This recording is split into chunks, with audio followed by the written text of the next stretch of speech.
အားလုံးမင်္ဂလာပါအိမ်မပျော်တဲ့ညခြိုင်နေကနေပြန်လဲကြိုဆိုလိုက်ပါတယ်ခင်ဗျာ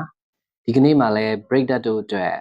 ကြောင်းမဲ့ဖွယ်ရာဆက်လန်းကောင်းတွေကိုတင်ဆက်ပေးသွားမှာဖြစ်ပါတယ်ဆက်လန်းနာမည်ကတော့ရွာထဲကအလောင်းအပိုင်း1ဖြစ်ပါတယ်စလိုက်ရအောင်အလေရိုးမတောင်ချေရွာလေးတရွာဖြစ်ပြီးမြို့နဲ့အလန်းဝေးလာသောကြောင့်အပြင်လူအယောက်အပေါက်နဲလာသောခေမာရွာလေးတရွာရှိတယ်ရွာသူရွာသားတွေကလည်းအသိပညာဗဟုသုတနည်းပါးလာသလိုမိယိုးဖလာယာလုပ်ငန်းတောသက်ထင်းရှာစေးမစ်ရှာအလုပ်များကိုသာလုပ်ကင်ကြတယ်တချို့တလေမြုပ်သက်အလုပ်လုပ်တတ်ရှိပေမဲ့အရေးအတွက်ကတော့အလွန်နည်းလာတယ်ခေမရွာနဲ့အနီးဝန်းကျင်ရွာမှာအနည်းဆုံး9မိုင်ခန့်ကွာဝေးသောကြောင့်ဒီခြားရွာလိုဖြစ်နေတယ်အိမ်ခြေ100ကျော်ရှိတယ်ဆိုပေမဲ့ခြံတွေကကျယ်လွန်းတာကြောင့်ရွာကကြီးလာတယ်လို့ထင်ရတယ်။အင်းဝဘရင်တစ်ပါးရဲ့အမျက်ရှခံရသည့်မိဖုရားတစ်ပါးလာရောက်ပုန်းရှောင်စခန်းချရာမှရွာဖြစ်လာသလိုရွာနဲ့မလန်းမကန်းတောင်ကုန်းပေါ်မှာကြီးမားသည့်ကြောက်လိုင်ကူရှိတယ်။ထိုလိုင်ကူကြီးထဲမှာမိဖုရားရုပ်တုတစ်ခုရှိတယ်။ရာစနဲ့တန်ကိုကင်ထားသည့်မိဖုရားရုပ်တုမှာလူတစ်ယောက်အရွယ်စားရှိ၍လူသားတစ်ယောက်လို့ထင်ရတယ်။ရွာထိပ်ရွာဝင်လမ်းမှာမိဖုရားနန်းဆန်ခဲ့ရာကျွန်းနန်းလို့ခေါ်သောအိမ်ကြီးတစ်လုံးရှိသည်။ထိုအိမ်ကြီးထဲမှာထူးခြားသောမိသားစုတစုနေထိုင်တယ်။အဖွားအိုတဦးသူ့မြေးမ9ဦးနဲ့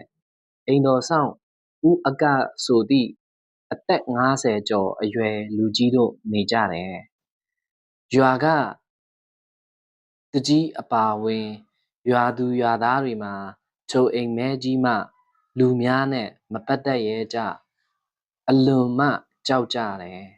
အိမ်မဲကြီးမှအဖွားအိုရဲ့မြေးမ9ဦးမှာတဦးနဲ့တဦးအသက်အရွယ်ချင်းလဲမကွာလာတာကြောင့်ရွယ်တူလိုဖြစ်နေပြီးအလွန်လှပကြတယ်ခေမာရွာထဲရှိလူပြိုကာလသားများကတော့ထုံကြီး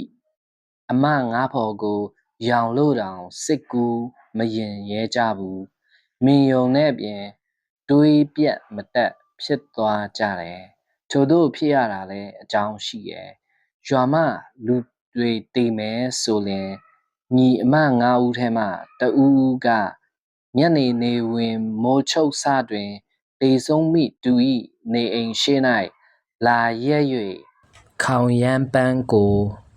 လာရောက်ပေးကြတယ်ထို့တို့ပေးတာနဲ့အိမ်ထဲမှလူနာဟာနေမကူပဲတေဆုံးတော့တယ်ဒေမင်းရဲ့တမန်တော်ဒါမှမဟုတ်ဝိညာဉ်တို့ရဲ့ကိုယ်စလဲညီမ9ဦးကိုတရွာလုံးကဖိမ့်ဖိမ့်တုံအောင်ကြောက်ကြခြင်းဖြစ်တယ်အခုလဲတစောင်မုံလာကွယ်ညနဲ့လာတာနဲ့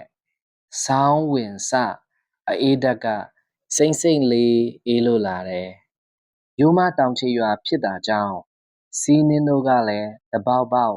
ကြလို့နေလေ၏အိမ်မောကြနေသောရွာရဲ့ထိပ်မှာတကိုယ်လုံးနှက်ပြောင်နေသောခွေးကြီးတစ်ကောင်ရဲ့ဆွဲဆွဲငင်ငင်ဥလိုက်တဲ့အတန်ကကျဲလောင်စွာထက်ပေါ်လာဟင်အေးမိတယောက်လက်နိုးသွားပြီးသူ့ဘေးကကလေးကိုဆန်းလိုက်ရာမတွေ့တဖြစ်ဘေးကအိတ်နေတဲ့သူ့ယောက်ျားမိုးကြီးအားကိုမိုးထပါအောင်ကိုမိုးရဲ့မိုးကြီးကအော်ပြီးပြန်အိပ်သွားတယ်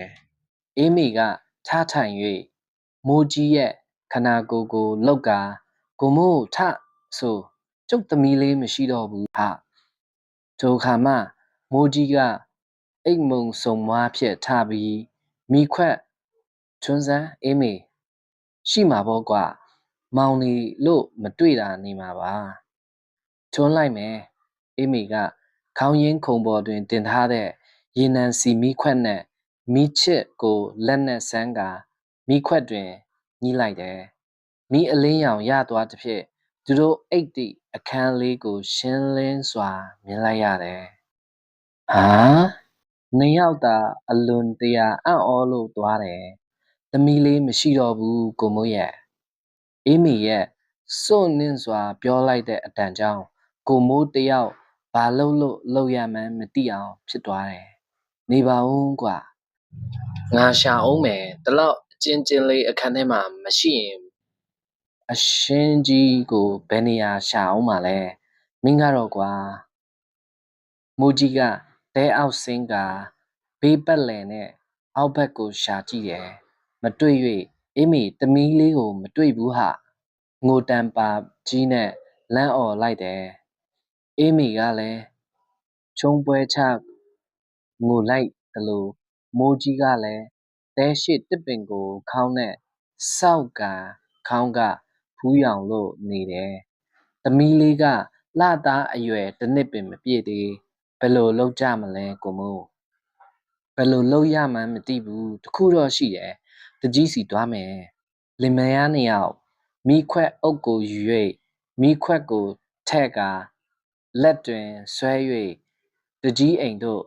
ထွက်လာခဲ့ကြတယ်